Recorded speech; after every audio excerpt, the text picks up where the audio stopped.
Hey young friends, Dr. Bill here. We're continuing to talk about the big names in the Bible.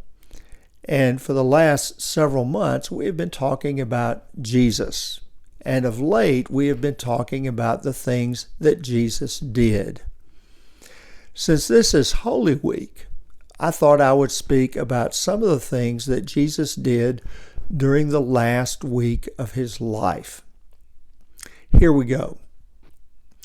On the night in which the disciples and Jesus were to celebrate Passover, they gathered in a place where all the arrangements had been made for the Passover observance. Now, you may recall that Passover was one of the most important holidays for the Hebrew people. It was during this time that they celebrated their deliverance from slavery in Egypt. Very, very important feast. So Jesus and his disciples gather in a place that had already been prepared for them to share this meal together. When they arrived, they noticed that there was a basin of water and a towel. That was there for someone to wash everyone's feet. In that day and time, people wore sandals. They didn't have shoes like we do, and roads were not paved. And so whenever people gathered for a meal, one of the first things that was done before the meal was served was that feet were washed to cleanse them. And usually the task of washing feet was assigned to someone who was a slave or to someone who was really at the very bottom of the ladder in terms of their standing within society. Well, when Jesus and his disciples arrived at this place and they saw the basin of water and the towel, there was no one there to wash their feet. And I imagine they all looked around at each other saying, "Oh, well, who's going to do this?" Or, "This is something we forgot to arrange for." Well, after a few moments of awkward silence, Jesus did something very, very important. He went to the basin, he removed his outer clothing, he wrapped himself in the towel, and then he proceeded to wash the disciples' feet, all of them. In so doing, Jesus humbled himself. He showed that there was no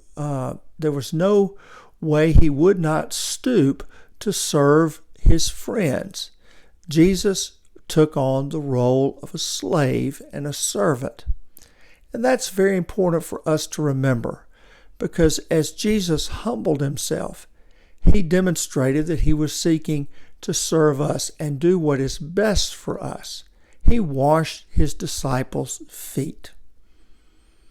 The second thing I would call your attention to is that right after they had celebrated the Passover, Jesus and his disciples retreated to the Garden of Gethsemane. And there, Jesus wanted to spend some time alone, and he wanted to pray. Now, we've talked about how Jesus prayed a couple of times before, but this night that he prayed was very, very important. You see, Jesus went away by himself, and he prayed with a great deal of urgency. He knew that he was facing death, and he prayed to God and said, "Lord, I really don't want to do this. I really don't want to die, and I certainly don't want to die on a cross. I don't have to endure that kind of pain and agony." And so he poured his heart out to God. He talked about his dreams for doing this a different way. He talked about his fears, and he talked about how much he wanted to be spared all of the suffering that the cross entailed. Nevertheless, as he prayed, Jesus finally reached the point where he said, "Lord, I've laid it all out before you, but nevertheless, whatever your will is, that's what I want to do." And so one of the things that we find that mattered to Jesus as he faced the last hours of his life was to get in touch with God, to speak to God about very, very important things right at the center of his life. his fears, his hopes.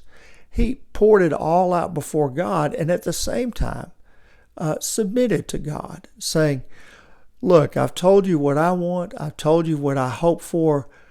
But whatever comes, I trust that your will be done, and I will follow that. That's pretty impressive stuff. Very, very powerful.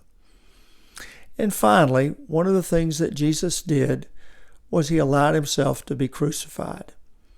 On what we call Good Friday, Jesus was nailed to the cross, and there on the cross he died. By suffering that kind of death, the most important thing we can take away from that is that Jesus didn't sacrifice other people to get God's will done. He sacrificed himself. And Jesus, in going to the cross, was willing to die, was willing to suffer, to show us the height, breadth, width, and depth of God's love for all people. That's pretty impressive. God is willing to suffer for us in order to show us how much he loves us.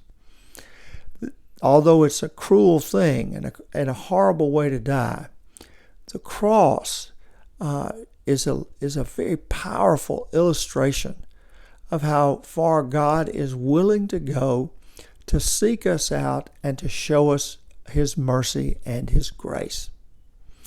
Well, those are a few things that Jesus did during the last week of his life. I hope that you'll think about these things.